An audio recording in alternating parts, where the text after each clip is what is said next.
Women are not allowed to say no to sex unless they're on their period or they're too sick and unable to perform. That's the only time women are allowed to say no to sex. Yes, that's the only time. The Jehovah's Witnesses is an organization that is very much intrigued and obsessed with sex. And they love shaming their members when it comes to their sexuality. And how they do this is by promoting and endorsing rape culture, by shaming women and their bodies, and by controlling sex for their members, or controlling the sex that their members engage with. And how they do this is by telling members how to partake in sex. It's by telling members that they can't engage in consuming or watching pornography, and not being able to partake in masturbating. I hate that word because I don't know how to pronounce it. I hope I'm pronouncing it right. Masturbating. It sounds like such a weird word to me. Anyways, not that masturbating is weird, just the word. Probably it's the shame. It's the shame that has me thinking it's a weird word. But basically, this organization has taken a great hold when it comes to their members and their sexuality. And even in leaving this organization, dealing with the sexual shame is quite difficult. It's very difficult and hard to unlearn because it's ingrained from a very, very young age. The line I actually opened up this video with was said to me by an elder, that women are not allowed to say no to sex unless they are on their period or physically too ill to partake in the act.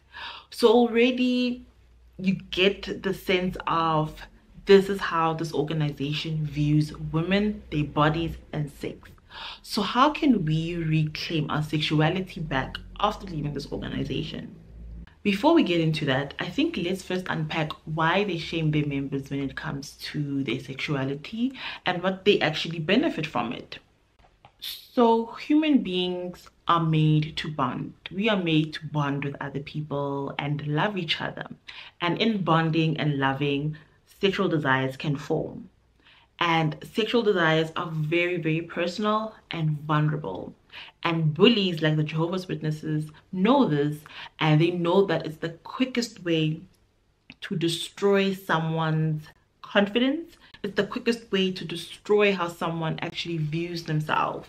And once they're able to get to that part of your psyche and how you view sex, they're able to have you in a position of guilt, fear, and even apprehension to partake in this act because of how you view it.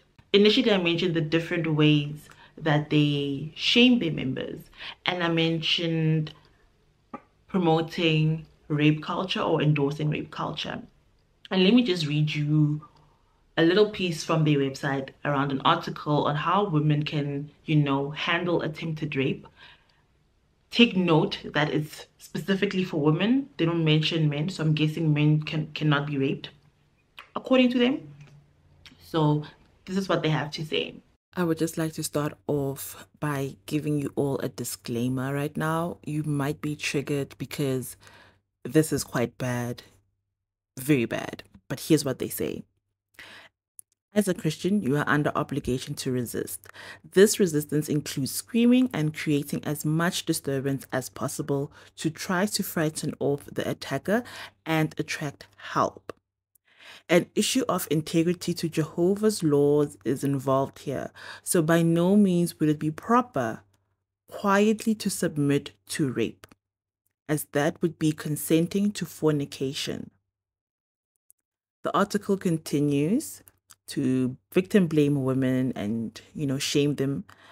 But then it goes on also to say that women should also take into consideration how they dress, because if a woman adopts the provocative, suggestive styles of dress now so prevalent, she indicates that she is a woman of loose morals, and in so doing, she may invite trouble.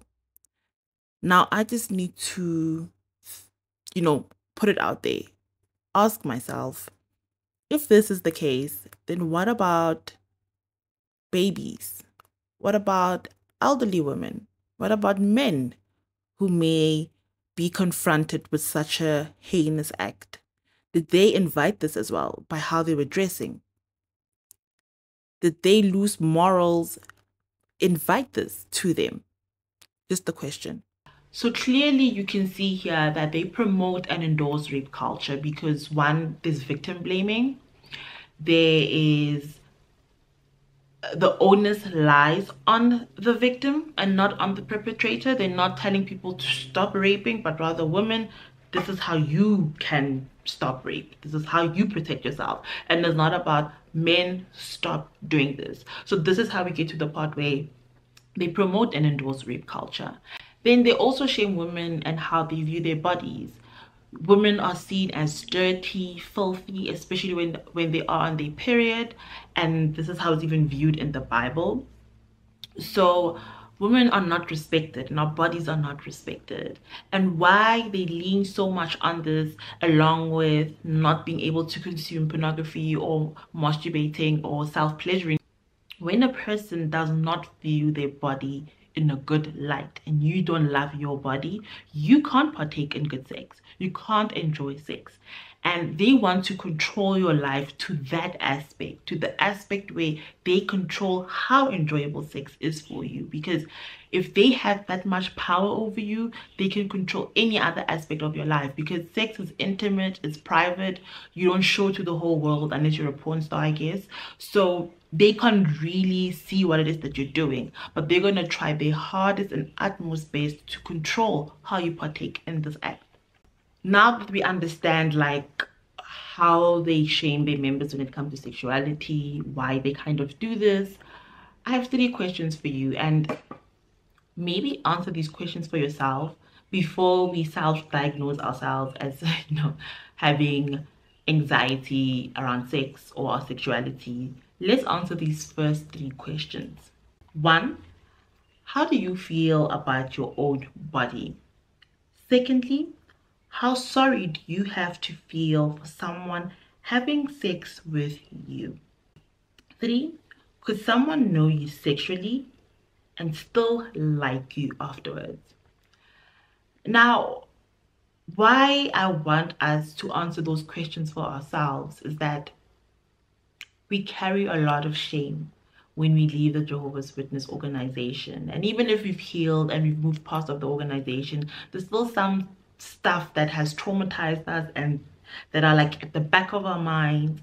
And for some of us, we still deal with sexual traumas even, because this is an organization, let's not forget, that has a lot of sexual violence and a lot of sexual trauma. So a lot of us are still carrying that pain. And how you view sex is a very, very integral part of your life, because let's remember, why do we have sex? Sex is there for us to reproduce, but it's also there for us to connect with people, and it's a recreational activity you are allowed and supposed to take part in as a human being. So how then do we move forward? Once we've noticed, okay, I have a bit of sexual shame or I have a bit of sexual anxiety, how do I move forward? Firstly, acknowledge it. Acknowledge that you have this shame around your body, the shame around sex, and there's nothing wrong with it. You were in a cult that tried to control every aspect of your life, including sex. So do not beat yourself up if you have fallen victim, because it's not your fault. And how you can even know how this is not your fault, you can just see how trauma just builds itself in our bodies, where if you've got sexual anxiety or sexual shame, you don't even perform to your utmost best when partaking in the act. Like, your body will even tell you, I'm not comfortable. You will see this maybe by having performance anxiety. You can see this by your body resisting pleasure and other ways. So it's very, very important to just acknowledge this to yourself. Then secondly, talk about it. When you talk about something that is shameful to you, you relinquish the power. You let go of that power because you don't control me anymore. I'm not ashamed of this anymore. I'm talking about this. But talk about this to people who you trust, people who are very open-minded, people who are also non-judgmental. Lastly, remember that you matter. Your desires also matter. So you partaking in sex is not a bad thing. It's a great thing. You're supposed to partake in it. You're supposed to enjoy it. Did you know dolphins also have sex, like recreationally, like not just to reproduce? So if animals can do it, what's stopping you? What is stopping you? And again, as a woman, your body is so beautiful, it's so divine. Put your hand up if you had 2 periods in the month of August, like August 2023. This video is going to come out in September, or it's coming out in September 2023. So this previous month, if you had 2 periods, your body is divine because we had 2 full moons. So apparently, like if you had like multiple periods, it means your body is actually aligned with nature. And again, this just shows that our bodies are very much in tune with nature. So partaking in sex, respecting our bodies, loving our bodies, caring for our bodies is very important. So pleasuring yourself as well is very important. And pleasuring yourself can look like a lot of things. And if you need to watch porn, watch porn. If you need to use toys, use toys. Do not let people control you to the point where they're even controlling you in the bedroom. They're not even there. So yeah, a cult that really shames its members is not going to continue shaming us anymore, because what? We've got control now over our lives, over our bodies. Let's rediscover sex and remind ourselves that it is an innate part of our human experience. Sex is not an activity that is to be seen as guilty and wrong and dirty. It's none of those things. It should be seen as an intensely fulfilling activity that is innocent and okay to pass the time with. There, I said it. There, I said it. Like, you are allowed to have sex and enjoy it, and it can be with anyone as long as it's 2 consenting adults. That's all that matters. And remember, staying in guilt, staying in that fearful place, staying in that place where you feel shame only enslaves you. You're the one who feels enslaved. You're the one who feels like I'm doing something wrong. In the meantime, they're having fun. They're having fun and living their best lives. And you're here feeling shameful because you are indulging your body, you are caring for your body, you're having a good time with your own body. Come on. Come on. Make it make sense. Make it make sense.